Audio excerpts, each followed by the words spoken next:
Are we going to witness another war? क्या हम फिर से भारत और पाकिस्तान के बीच एक वॉर देख सकते हैं? मैं, आप और सभी भारतीय और पाकिस्तानी आवाम यही सोच रही है कि क्या फिर से भारत और पाकिस्तान में एक युद्ध होगा? Is the war imminent now? तो आज हम इस वीडियो में वही देखेंगे कि अभी जो न्यूज चल रही है कि भारत क्या प्रिपेयर्ड है वॉर के लिए, क्या हमें सही में वॉर लड़ना चाहिए या नहीं लड़ना चाहिए, इन सभी चीजों के बारे में हम एक एक करके अंत तक यूपीएससी के पीवाईक्यूज को भी देखेंगे, जिसमें हम जानेंगे कि ये टॉपिक यूपीएससी कैसे पूछ सकती है और क्या क्या उसमें आ सकता है। तो चलिए शुरू करते हैं। सबसे पहले हम सभी के लिए अभी क्या है कि पहलगाम इंसिडेंट के बाद जब दर्जनों भर हमारे टूरिस्ट जो गए थे, हमारे अपने भाई बहन, जब उनको मारा गया तो हम सभी के अंदर एक गुस्सा है। वो गुस्सा इसलिए भी है क्योंकि वो एक टारगेटेड किलिंग्स थी, तो इसलिए हमारे मन में वो गुस्सा है। तो अभी जो मिलिट्री ऑपरेशंस हैं वो बहुत सोल सेटिस्फाइंग है। सोल सेटिस्फाइंग मतलब आपकी आत्मा को तृप्ति देगी कि चलिए हमने भी जाकर के अटैक कर दिया। आप सभी ने कल की ही न्यूज देखी है, आज की ही न्यूज देखी है कि हमारे इंडिया में 244 डिस्ट्रिक्ट्स में मॉक ड्रिल्स कराए जाने वाले हैं। तो आखिर इंडिया क्या सेंड कर रहा है मैसेज इससे वर्ल्ड को और पाकिस्तान को? सबसे पहले मैं आपको बताता हूं कि एक्चुअली में अभी पाकिस्तान जो हमारा मेन एडवर्सरी है उसको किस तरीके से हराया जा सकता है या किस तरीके से मात दिया जा सकता है। तो पहले उसके बारे में जानते हैं। 130 बिलियन इन फॉरेन डेट। हम सभी को पता है कि हमारा जो पड़ोसी मुल्क है वो पैसे के मामले में थोड़ा गधा है, तो उसने शुरू से ही अपने मिलिट्री पे इतना ध्यान दिया है। आज भी वहां पे नाइफ फाइटिंग में Pakistan is a very good military का स्ट्रेंथ वहां का बहुत अच्छा है, और अब तो वो न्यूक्लियर कंट्री भी है। तो अभी हम जानते हैं कि 130 बिलियन फॉरेन डेट अभी पाकिस्तान ने कुछ ही महीनों पहले ही आईएमएफ से 130 बिलियन फॉरेन डेट लिया, और न जाने कितने और कंट्रीज से, खासकर चाइना से बहुत सारा लोन लिया हुआ है, जो उसको 2 साल में चुकता ही करने हैं। मेजर बल्क उस लोन का उसको 2 साल में चुकता करना ही करना है। उसके साथ कितनी बार तो इन्होंने बेल आउट के लिए मांगा है। अगर आईएमएफ बेल आउट नहीं देगा तो इनकी इकोनॉमी तो खत्म है। आपने सुना ही होगा कि पाकिस्तान के फाइनेंस मिनिस्टर ने ये तक बोल दिया था कि भाई लोग चाय 3 टाइम से 2 टाइम पिया करो, क्योंकि इतना इंपोर्ट एक्सपोर्ट का बिलिंग उनका हो जा रहा था। उसके बाद से प्राइवेट इन्वेस्टमेंट जो है वहां पे वो एनीमिक है। एनीमिक मतलब कि बिल्कुल ही कमजोर है। प्राइवेट इन्वेस्टमेंट होगा कैसे? वहां पे आर्मी का सब कंट्रोल है। आसिम मुनीर साहब सारा पैसा लेते जा रहे हैं और प्राइवेट इन्वेस्टमेंट एकदम ही खत्म हो गई है। अब हम बात करते हैं अपने देश की, इंडिया की। हमारी अगर इकोनॉमिक हालत देखें तो हम टॉप 5 मार्केट्स में हैं। आज पूरी दुनिया में हम टॉप 5 मार्केट, एक ओपन इकोनॉमी है जहां पे कोई भी बहुत सारी कंपनीज आकर के हमारे यहाँ सेटल होना चाहती हैं, सेटअप करना चाहती हैं। आप इस समय इस बात पे बहुत सारी बात कर सकते हैं कि ओपन इकोनॉमी है, बट ऐसा है वैसा है, बट हम पाकिस्तान के कंपैरिजन में relatively a much better economy. उसके बाद से जो हमारा बीसीसीआई एंगल है, how can we forget this, champions trophy को पाकिस्तान में होस्ट कर रहा था, लेकिन हम जाके फाइनल्स खेल के आते हैं सऊदी अरब, दुबई में। तो वहां से आखिर कैसे इतना हम पावर कैसे रखे हैं कि एक बीसीसीआई ने पूरे आईसीसी के टूर्नामेंट का वेन्यू शिफ्ट करा दिया, होस्ट कंट्री को बाहर भी निकाल दिया, और होस्ट कंट्री के फाइनल्स में जाकर के हम जीत के भी आए हैं बिना होस्ट कंट्री के अंदर पार्टिसिपेट किए हुए। तो इंडिया जो है डिप्लोमेटिक आइसोलेशन यूज कर सकता है। डिप्लोमेटिक आइसोलेशन मतलब हम सभी जानते हैं कि जैसे अभी ईरान के फॉरेन मिनिस्टर पहुंचने वाले हैं पाकिस्तान में, सिर्फ ये जानने के लिए कि क्या इंडिया पाकिस्तान में सही में वॉर होने वाला है। आ रहा है ईरान का फॉरेन मिनिस्टर ये बात करने की भैया मत करो लड़ाई। अमेरिका ने एक पोटेंशियल वॉर का मैसेज दे दिया है कि अगर ऐसे ही अगर मिलिट्री में अगर ऐसा कुछ हो जाता है कि डेथ्स हो जाती हैं, तो एक पोटेंशियल वॉर सिचुएशन है, एस्केलेट होंगी अगर टेंशंस, तो वॉर हो सकता है। पूरा विश्व इस समय हमें क्लोजली वॉच कर रहा है, हमें केयरफुली वॉच कर रहा है, मोदी जी के स्टेप्स को वॉच कर रहा है कि आखिर नेक्स्ट क्या इंडिया करने वाली है। तो अब हम जानते हैं कि इंडिया कर क्या रही है और करने क्या वाली है। अभी तक मैंने आपको पिछले वीडियो में पढ़ाया था IWT इन अबेयंस, इंडस वाटर ट्रीटी को थोड़े देर के लिए अभी हम अबेयंस में रख रहे हैं। मतलब क्या, इस पे हम पाकिस्तान के साथ कोई डिस्कशन नहीं करेंगे। आप पिछली वीडियो में जाके देख सकते हैं। फिर है एक्सरसाइज आक्रमण। इसमें क्या है कि SU-400 और जितने भी हमारे जो फाइटर जेट्स हैं उनको हम इस एक्सरसाइज में प्रिपेयर्डनेस दिखाते हैं, अपनी वॉर प्रिपेयर्डनेस दिखाते हैं कि देखिए we are prepared for the war. तो एक्सरसाइज आक्रमण में एयरफोर्स अपने सारे वेपन्स को एक बार प्रेजेंट करती है और उसका प्रिपेयर्डनेस चेक करती है। पाकिस्तान ने भी किया है, साथ ही साथ S-20S बैलिस्टिक मिसाइल को यूज किया है। फिर हमने एक IWT ट्रीटी में ही एक और हमने यूज किया है सेडिमेंट फ्लशिंग। सेडिमेंट फ्लशिंग होता क्या है? सेडिमेंट फ्लशिंग होता है कि जब डैम में बहुत सारा कचरा भर जाता है, सेडिमेंट्स भर जाते हैं, तो डैम को ओपन करना होता है। पूरी तरीके से ओपन करेंगे तो फिर उसमें का सारा सेडिमेंट और पानी के साथ वो बह के जाएगा।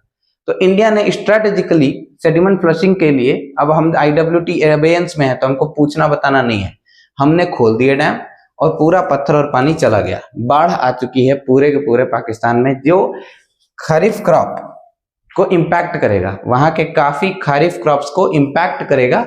ये सेडिमेंट फ्लशिंग ये काफी ही स्ट्रेटेजिकली, बहुत ही मैन्योरनेस के साथ ये किया गया है कि बहुत ज्यादा इम्पैक्ट कर देगा ये वहां के खरीफ क्रॉप को।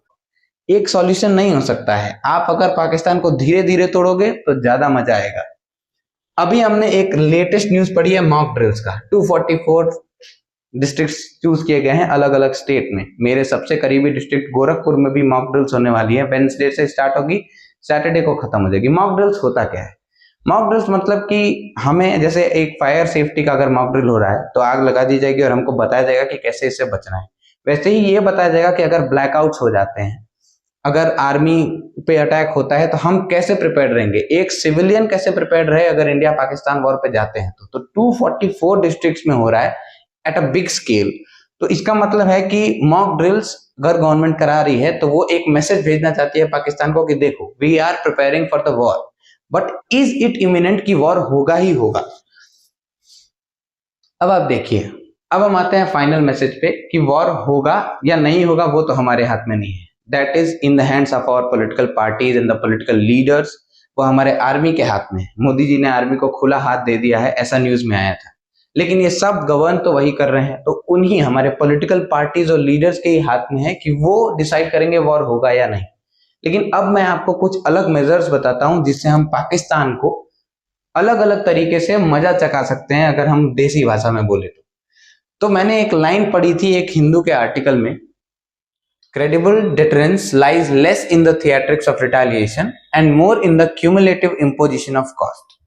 बहुत ही अच्छी इंग्लिश में लिखा गया। इसका मतलब यह है कि क्रेडिबल डिटरेंस जो है, हम कैसे दिखा सकते हैं कि हमने रिटेलिएट किया है। तो वो रिटेलिएट करने के लिए हम वॉर कर सकते हैं, बिल्कुल कर सकते हैं। वॉर करने में क्या है, पाकिस्तान कमजोर इकोनॉमी है, न्यूक्लियर बहस है उसके पास, इसीलिए हम डरे हुए, वरना अब तक तो शायद कर भी दिया होता, पीओके तो अब तक ले ही लिया होता अगर वो न्यूक्लियर स्टेट नहीं होता।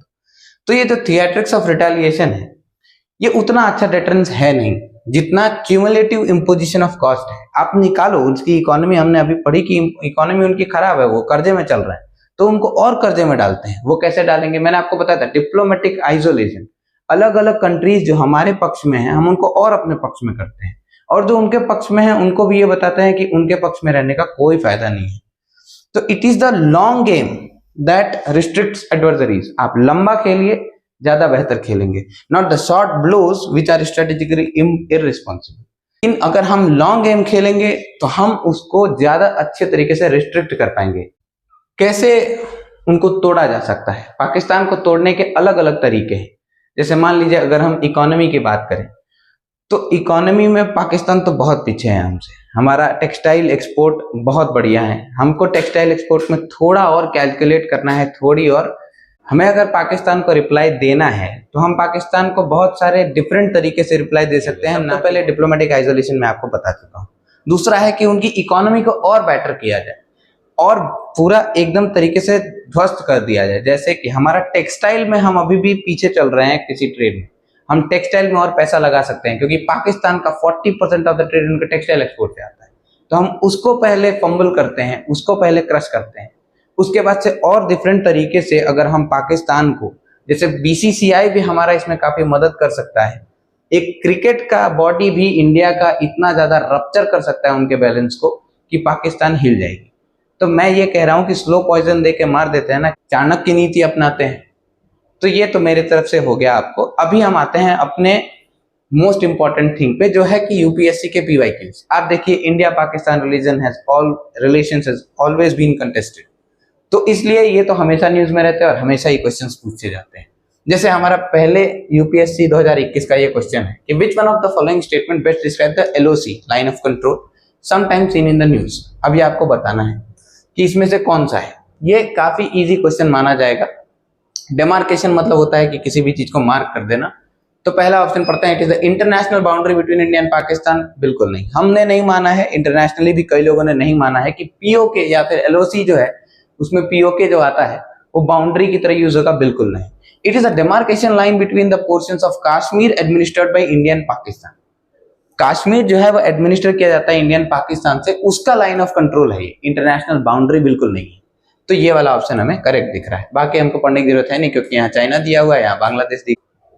अगला आता है 2015 में, ठीक देखिए 2 साल पहले, गिलगित बल्तिस्तान किसको कहा जाता है। उस बीच बहुत न्यूज में था, गिलगित बल्तिस्तान में उस समय बहुत ज्यादा प्रोटेस्ट हो रहे थे पाकिस्तानी गवर्नमेंट के खिलाफ, तो इसलिए ये न्यूज आया हुआ है कि Indian state of Jammu and Kashmir है। बिल्कुल नहीं, हो जाएगा अगर कुछ देर में हम लोग ऐसे ही चले तो, और पाकिस्तान ने ऐसा ही कुछ किया तो it is a part of PoK. Absolutely correct कि पीओके का ये पार्ट है। नेक्स्ट, अब हम यूपीएससी मेंस देखेंगे। देखिए इतना इंपॉर्टेंट है कि 2013 में 2016 में आप देखेंगे कहीं ना कहीं से इंडिया पाकिस्तान के रिलेशंस को आप मेंशन कर ही सकते हैं मेंस में।